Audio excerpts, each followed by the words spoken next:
Hi and welcome to the Global Travel Planning Podcast.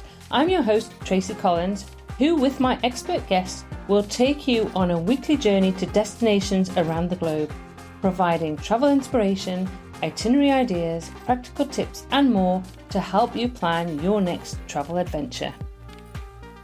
Hello and welcome to this week's episode of the Global Travel Planning Podcast. This week, I'm very excited because it's going to be our first podcast which focuses on Australia, which is where I happen to live, and in particular on the state of Queensland, again, where I happen to live.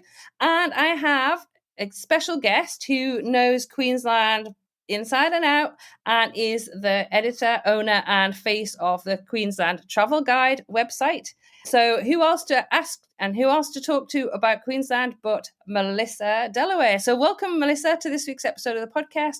Would you like to introduce yourself and tell us a little bit about your background and what you do?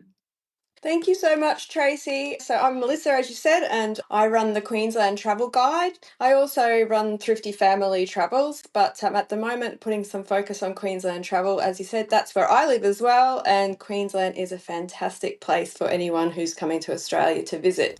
I think a really good place to start, Melissa, would be kind of explaining where Queensland is actually located.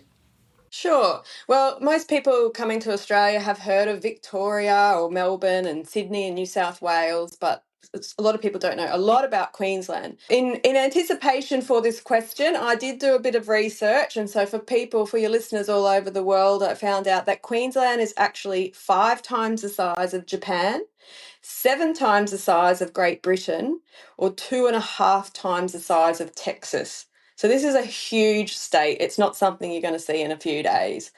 And I also had a look at how long it takes to drive from one end to the other, which I personally have done, not all at once, but it takes about 32 hours if you were driving non-stop to drive from the south all the way to the tip. So this is a very, very big part of Australia. It's huge, isn't it? And I love living in the state of Queensland, I have to say. When we were choosing where to live in Australia, Queensland was the first place that came to mind. And obviously we moved here 7 years ago now and absolutely love it.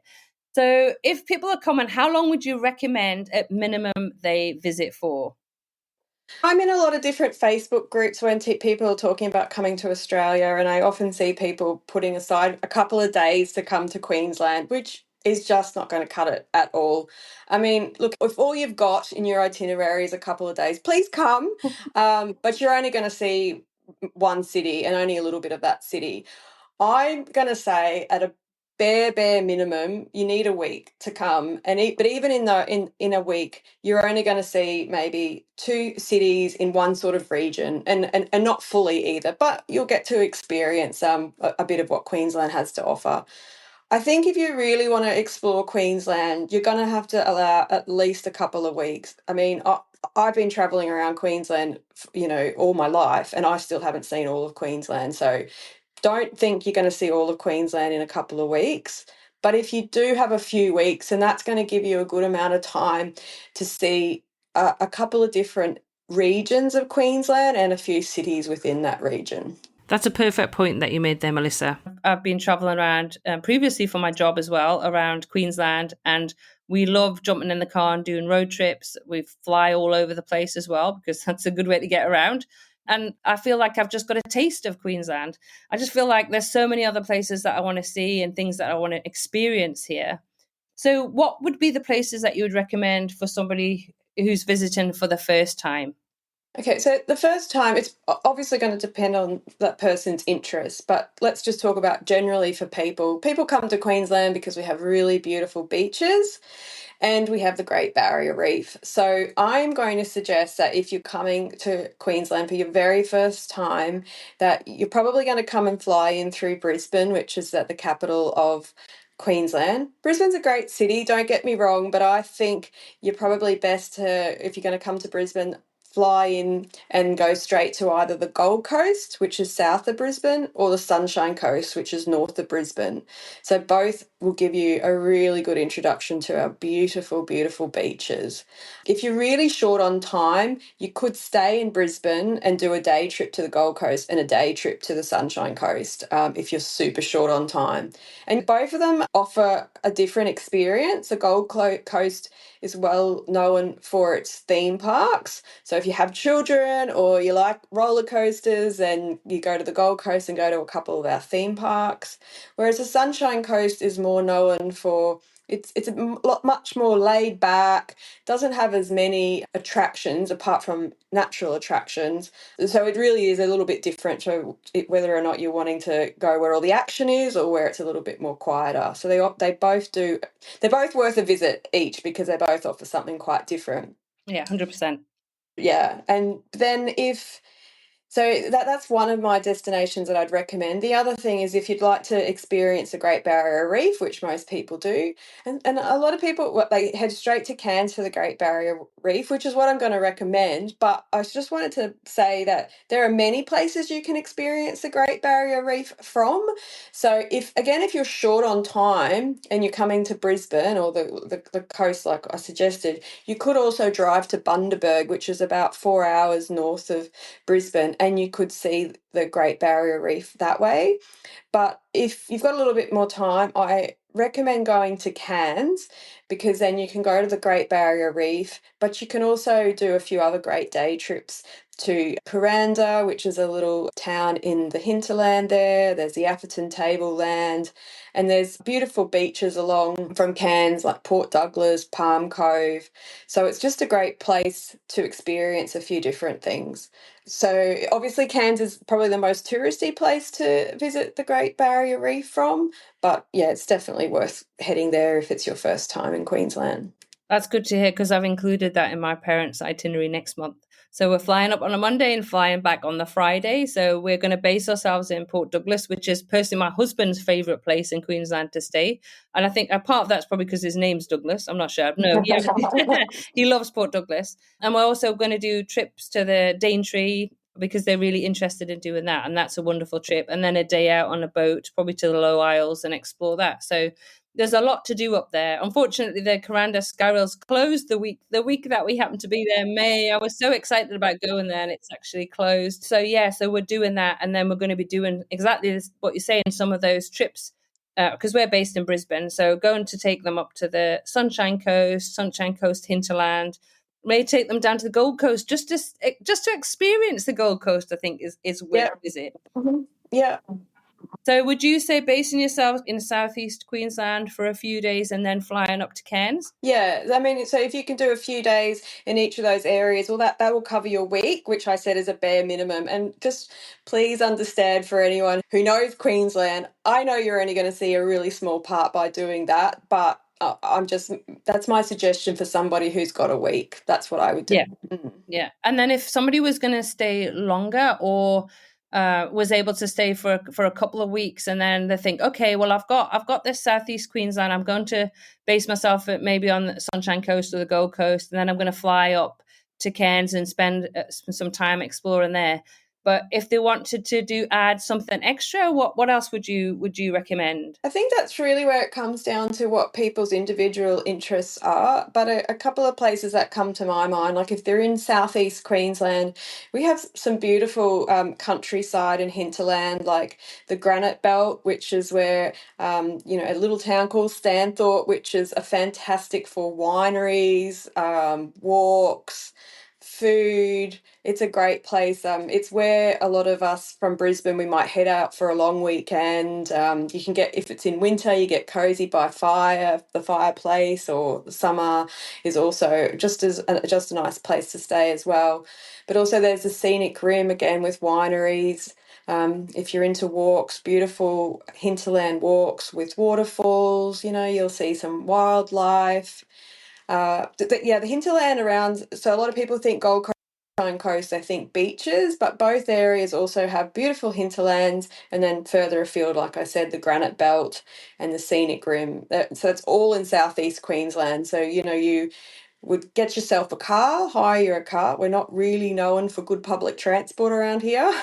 So you'd hire yourself a car and you could easily go and experience a couple of those places. Some other things, like I personally am a big fan of the Queensland Outback. You are going to need a lot more time to do the Queensland Outback though, because you can really only do it by road trip. You can fly and you can take trains to certain places, but you need more time to do that. The Whit Sundays we haven't mentioned yet. Also, a beautiful place to explore the Great Barrier Reef and see the beaches around that area. They're probably, the main kind of touristy areas covered throughout Queensland. A lot of our places are obviously either on the coastline or through the outback. Yeah, and I have to say that my personal favorite trip that I've ever done, and we really want to do it again, is an Outback road trip. So we've done it a few times where we've actually driven from Brisbane up to Port Douglas and then come back again. So we've done that kind of straight up and straight down. But a few years ago, we actually did the loop. So we did the Outback up round, actually went all the way up to Cooktown and then back down the coast, which was just a fantastic trip. Now we did that, I think that was about 25, 26 days we took for that. Next time I'd like to probably spend 6 months doing it. It was just one of the best holidays I've ever had in my life. Yeah, no, I've driven out that way a few times myself. Yeah, I've gone right up to Cape York to the very tip and across to Torres Strait Islands. And I've gone completely west from Brisbane and I've gone north. So there's lots of different places in the outback you can visit. If you're super short on time, I was just recommending this to someone recently in a group. They said they couldn't drive, they didn't have time for a bus or train. You can fly to Longreach, which is only off the top of my head, I think it might be 90 minutes, 2 hours, something like that. So it's pretty easy to get to. And then you could hire a car in Longreach and cruise around Longreach and Winton, depending on how long you could go a bit further. So that's the easiest way if you wanted to try and do the outback quickly. You're not going to see obviously a lot. The best way to see the outback is to drive, but that's not open for everybody and it takes a lot more time. Actually, I think that's a great way to do it if you really, really want to fit it in. And honestly, I highly recommend that you do. I think it's one of the most underrated and probably under advertised or under kind of promoted areas I've ever been in the world, and certainly in Australia. Because when I talk to people about Queensland, they always say Great Barrier Reef. That's the first thing people talk about, and I'm like, yes, it's lovely and it's fantastic, but there's so much more to Queensland, and I'm really passionate about the outback. And I know I'm going to ask you onto another podcast, actually specifically to talk about the outback. I've been doing a lot of promoting of the Outback when I've been over in the UK. And actually, I have my cousins are coming over next year to do the Outback drive because I've talked about it so much. So I think that's absolutely worth, if you've got longer than the 2 weeks or you really want to have some experience with Outback, then yeah, fly out to Longreach and spend a few days out there because you really will get a taste for it and probably want to go back and spend more time there. Yeah, absolutely. I mean, Longreach is one of the bigger towns in the outback, and I really love those like one street outback towns with one pub and one or two places to stay. But yeah, the Longreach is an easy one to squeeze into a tight itinerary. Have you got any kind of hidden gems that wouldn't necessarily spring to mind for even for somebody in Queensland? I think sometimes we kind of think, oh, we'll just go to the hinterland or we'll just go to Mount Tambourine or but actually there's lots of places that Yeah. potentially we don't think about. Well, I mean, I guess I've already sort of covered on a few of them that I thought about for the hidden, like, the granite belt is becoming not so much of a hidden gem anymore, but it is worth going to. And the outback, like you just said, Tracy, like even Queenslanders don't even think about going to the outback. I certainly didn't. And I went during COVID and I was like, wow, this is so cool. So, yeah, there's some hidden gems. But we have so many beautiful areas like the Carnarvon Gorge where it's obviously mostly for hikers and people who are happy to hike for the whole day, but there's also some smaller hikes. There's so many of these beautiful little places that aren't in the big cities. So really looking outside the big cities, I would suggest, is where some of the hidden gems are. I just recently, like we're talking about Cairns, I just came back from Cairns a few days ago and I stayed in Palm Cove, which I've never stayed at. I've heard about it, but just a gorgeous part of the surrounding Cairns area, beautiful beach and lovely restaurants along the waterfront, and yeah, I was quite surprised. And the islands, I went to Fitzroy Island out there, which I've never been to, which was lovely. So just, maybe you haven't heard about these places, but just because you haven't heard about them, don't think no one goes there. Um, yeah, it's just surprising how many beautiful places that we have that aren't really advertised for some reason. But maybe that's also makes them more special because not many people know about them. That is true. And we've got so many gorgeous islands as well. We've got so many Mm. islands that you can choose from. So, we went to Great Keppel Island a few years ago and absolutely loved it. It was fantastic. Again, there's just so many places that you can add into your itinerary. Actually, probably one of the hardest things is deciding, once you know how long you're coming for, is actually what to include in your itinerary, Mm. because there are just so many options and so many choices. Especially, I think, if somebody's been once or twice before and maybe they've done the Great Barrier Reef and they've been to Brisbane, it's thinking outside the box and thinking, like, maybe do something like that back. Certainly go to Stanthorpe, the Granite Belt. In fact, that's the first place I'm taking my parents to. I've I've booked that. So we're going on the Monday. They arrive on the Sunday, and the Monday we're driving to Stanthorpe, and we're staying in the area for 3 days. And I've booked wineries and I've booked meals, and they're really excited about that and looking forward to it. So I can't wait. That's going to be so much fun. I was going to say a lot of places also like the accommodation you might want to book into. They're like kind of experiences in themselves. Like we have a lot of great glamping places, um, lots of places that like little tiny houses. Like there might be a big farm somewhere, and they'll put a tiny house in the middle of their paddock. So you'll have farm animals wandering around, and so Kangaroos. yeah, kangaroos. Yeah. So looking, I guess for most of those places, you might look on Airbnb or just do a bit of a search, but looking for an experience within a destination that you might already know well. Yeah, we have some great little unique experiences like that. Oh, absolutely, 100%. I've enjoyed looking at different accommodation and finding something that, like for my parents, they're in the 80s and it's their first visit, so I want them to kind of experience, you know, seeing kangaroos out in the Mhm. wild. So that's what I've booked, somewhere that I know that we're going to sit and have a nice glass of wine, and they're going to be able to enjoy the wildlife, because that's a huge attraction of Yeah. Queensland as well. So one question I want to ask as well is, like, if somebody's visiting, what are the best times of year to come? Are there times to avoid?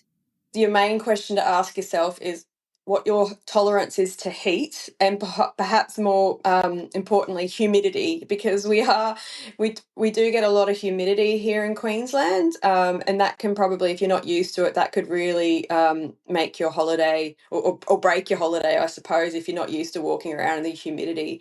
It might only be like 25, 30 degrees, but the humidity will really get you and make it really difficult to enjoy yourself. So definitely consider that. And I did kind of think about, so when are the best dates to avoid that humidity? And I thought, well, maybe like late autumn, early winter. So there's a bit of humidity around still now, but it's getting less and less every day. So you're probably now till about June. Being a Queenslander myself, I don't like the cold weather here, but other people, like coming from the UK, they probably don't even think we have winter. So winter's probably great. Winter is definitely a good time to go to the Outback. I've been in the Outback in the winter, and it's fine. It still does get cold. People kind of think the Outback is always hot. That's not true. It can get very cold in the Outback, but the winter is not a bad time to go to the Outback. The other thing you might want to consider as well, particularly going on in North Queensland, is stinger season. So we do have stingers around there from October-ish to May, June. Um, and people shouldn't be alarmed about that. I've just come back from Cairns. I was in the water. I wore a stinger suit. The stingers are rare, but you still want to wear a stinger suit to protect yourself. So just consider that. If you don't want to put a stinger suit on, you probably should be traveling outside of stinger season, but the stinger suits are readily available. And the stingers are probably from around about Gladstone-ish north. So if you're coming in the Gold Coast or Sunshine Coast, you don't need to worry about that then. So they're the things I'd probably think about more, is heat and humidity, your tolerance to heat and humidity. Everyone's different. Myself, I love going to like a beach destination when it's really hot, but other people might not like that. So consider your own tolerance to heat, or your tolerance to the cold weather as well. Most of us Queenslanders don't like even a little bit of cold weather. That's true, and that's true. I have to say, and I've acclimatized since I've been here, because that happens. I came directly from the UK, and the first winter I was here, I went in the swimming pool. No, I wouldn't even dream of it. That's crazy. There's like 1 week I'd get in a swimming pool, and that'll be the hottest time of the year. Yeah, it's just so funny how we get like that. So, Melissa, I'm going to ask you the one question that I always ask everybody at the end of the podcast is, what would be your number one tip for a listener planning their trip to Queensland for the first time? Again, we've kind of covered it, but I sort of said, do not underestimate how big Queensland is. I think that is what people, when I'm in different Facebook groups, that's what I see is people like going, oh, I've got a couple of days. Where do I go in Queensland? So do not underestimate how big Queensland is. It is huge. The other thing is, to think about transport, about getting around in Queensland. We don't have the best public transport. I've travelled all over Europe where it's very easy to get on a train and go even to the smallest of towns. It's just not like that here. So you're probably going to need to fly in between your destinations. But then once you're in your destination, having your own car is a great way to get around. So do factor that in, flying and having your own car. And for people who are coming from the other side of the world and drive on the different side of the road, I really wouldn't worry too much, particularly when you're in the Outback. A lot of the roads are just single lanes and you're not going to see any other cars anyway. Yeah. That's true. The most thing you see is kangaroos. Yeah. Actually, talking about kangaroos, if you're going to be driving, you shouldn't be, if there are kangaroos around, you shouldn't be driving when it's dark or even on dusk, because that's where all the animals do come out. Yeah, that's true, Melissa. You do not want to be on the road when there are kangaroos and other wildlife out, that's for sure.